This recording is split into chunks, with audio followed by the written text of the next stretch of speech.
So good day, students. At this moment, we'll be dealing with another topic, which is the Indonesian literature, particularly Pujangga Lama, which is my main topic.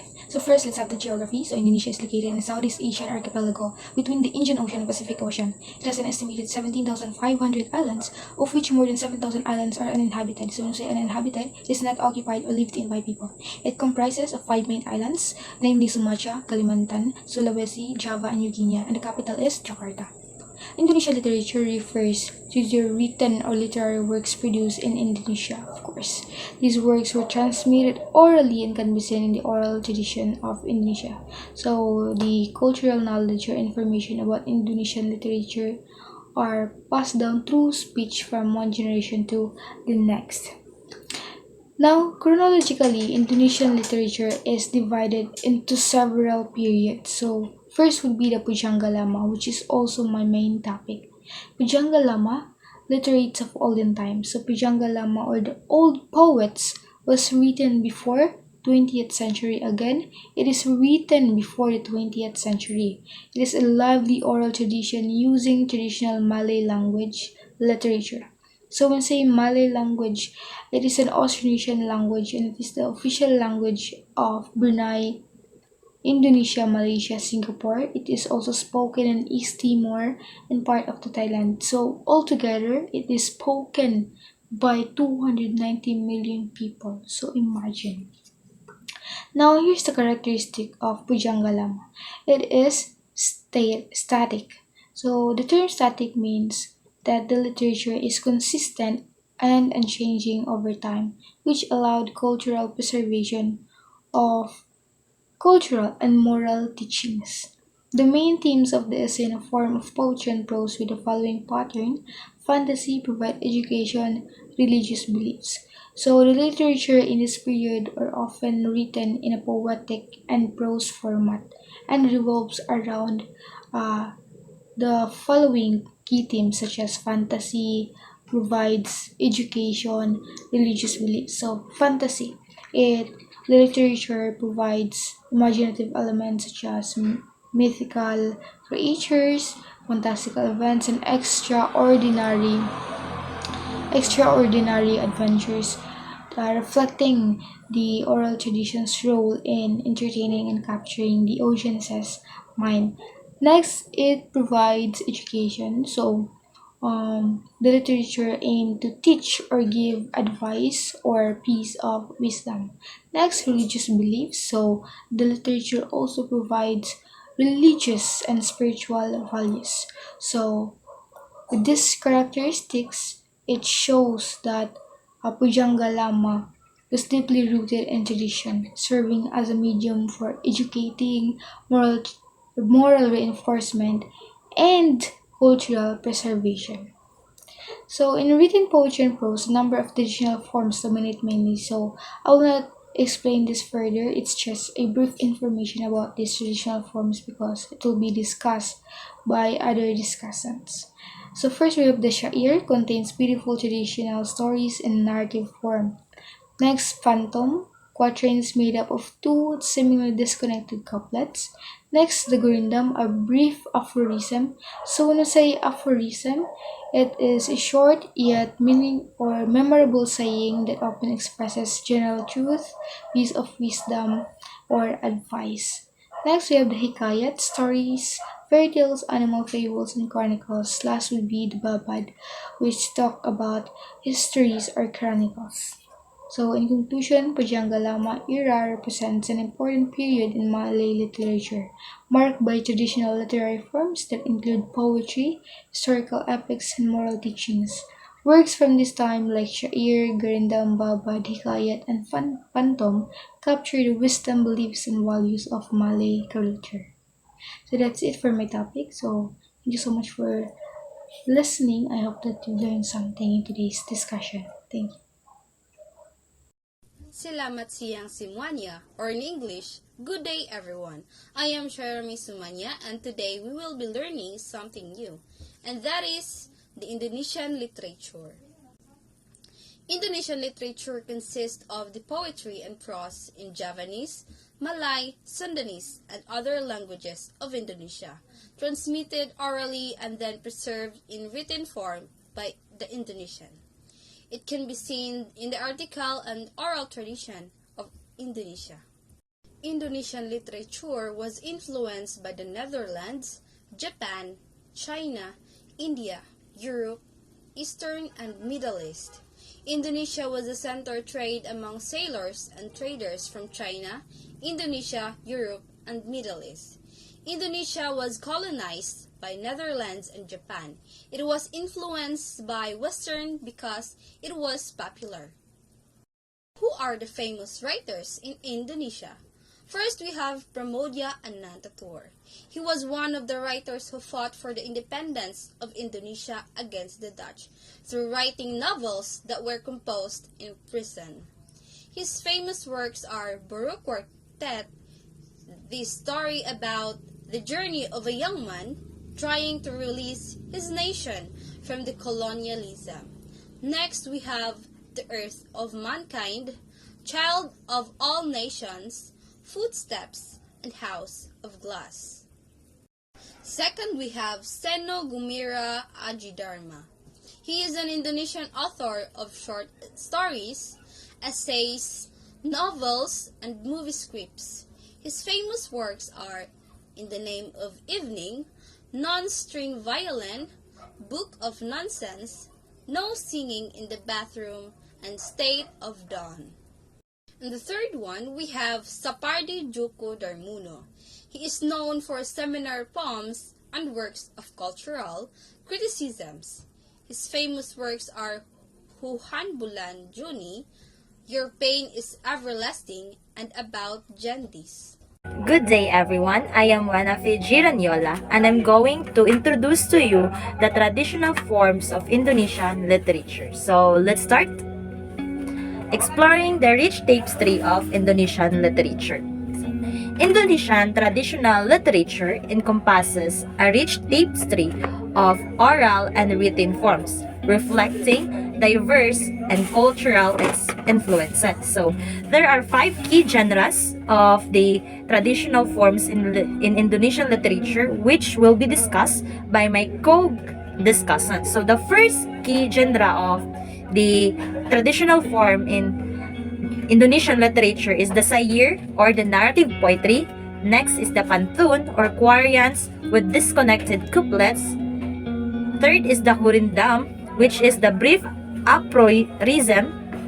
Fourth is the Hikayat or the stories and fables. And last is the Babad or the historical chronicles. So, this literature has roots in Malay tradition and incorporates elements from Hindu epics like Mahabharata and Ramayana, as well as Islamic mysticism following the arrival of Islam in the 15th century. In this topic, we will embark on a journey to discover the rich heritage of Indonesian literature through its diverse and captivating forms. We'll delve into the origins and evolution of traditional Indonesian poetry, explore the unique storytelling techniques of epics and chronicles, and uncover the captivating narratives that have shaped Indonesian culture for centuries. Now let us discuss the genres of the Indonesian literature. Good day everyone, I'm Maria Luisa Embesta and I'm going to discuss to you one of the genre of a traditional narrative poetry in Indonesian literature, which is the Syair. The word Syair is derived from the Arabic word Syiar, a term that covers all genres of Arabic Islamic poetry. However, the Malay form, which goes by the name of Syair, is somewhat different and not modeled on Arabic poetry or on any of the genres of Perso-Arabic poetry. The Syair or Syair from 17th century and a Malaysian or Malaysia is a poetry.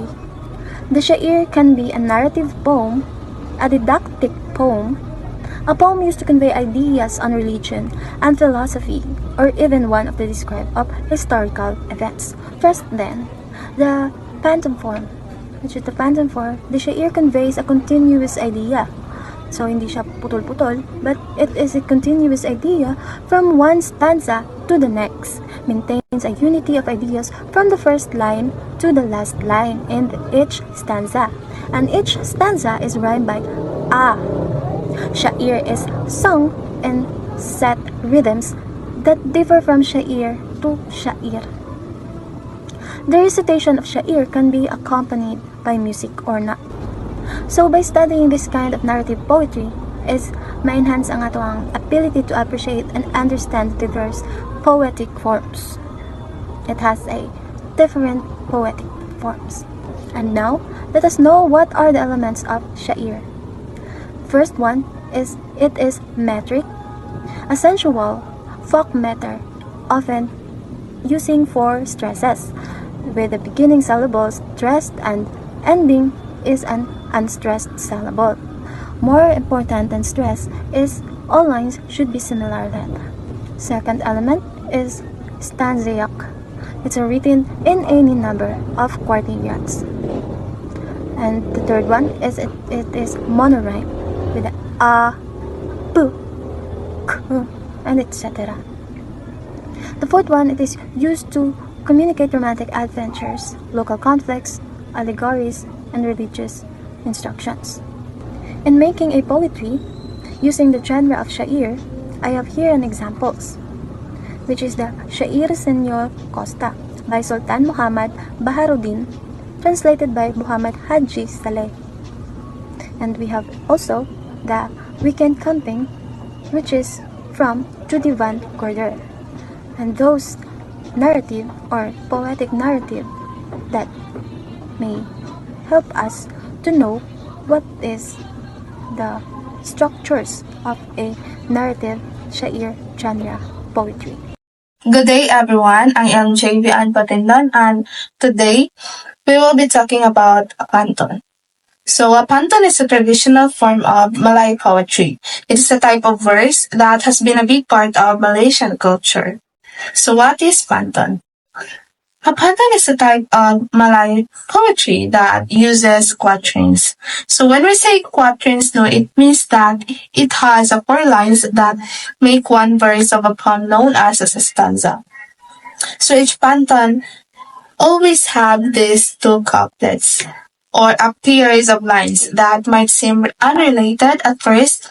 It is because the first couplet is usually set aside, while the second gives the main message, which is often symbolic or emotional. Pantun is still about capturing deep feelings, but it does so subtly. It is because to make the readers think about the hidden meanings of it. So now, let's talk about its cultural significance. Pantun was incredibly important in Malaysian society. People use it for many purposes like professing marriage, sharing wisdom through proverbs, celebrating events, and even as a part of rituals before battles. It was a way for people to express their feelings and ideas without being too directed, which was considered as a sign of respect and creativity. One of the most popular themes in Pantun is love. Love in Pantun isn't always straightforward. It is often expressed in an indirect way, using symbols and imagery. So by this style, it will let the people to talk about their emotions while keeping a sense of mystery, which of course to add depth to the poetry and let the readers or the listener interpret it in their own way. So the first recorded pantun dates back to the 15th century, appearing in a historical text called the Malay Annals. This shows us that pantun has been around for hundreds of years, passed down through both oral and written traditions. It reflects the values and beliefs of Malaysian society over time. I have here an example. So here is a famous example of a pantun. So, as what you can notice, the first 2 lines talk about the natural landmarks, the island and the mountain. But we are just setting the stage. It is because the main message comes in the to vice. Even though our bodies are temporary and will return to the earth, our good deeds are what people will remember. So, this Panton is using nature as a way to talk about the importance of kindness and leaving a positive legacy. Good day, everyone. My name is Gian Capirocho, and I'm going to discuss the one of Indonesian literatures, which is Gurindam. So Gurindam is a form of poetry that consists of two-line stanzas. The first line presents a moral lesson or advice, while the second line expands on it by providing an explanation, illustration, or consequence. As is a simple example. Gurindam 1.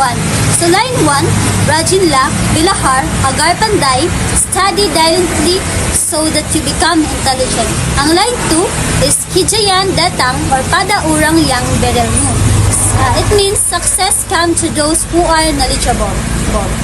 So now let's proceed to key characteristics of Gurindam. Rhyme. Usually the lines in a Gurindam rhyme. Meter. The lines often follow a specific meter, usually with a certain number of syllables per line.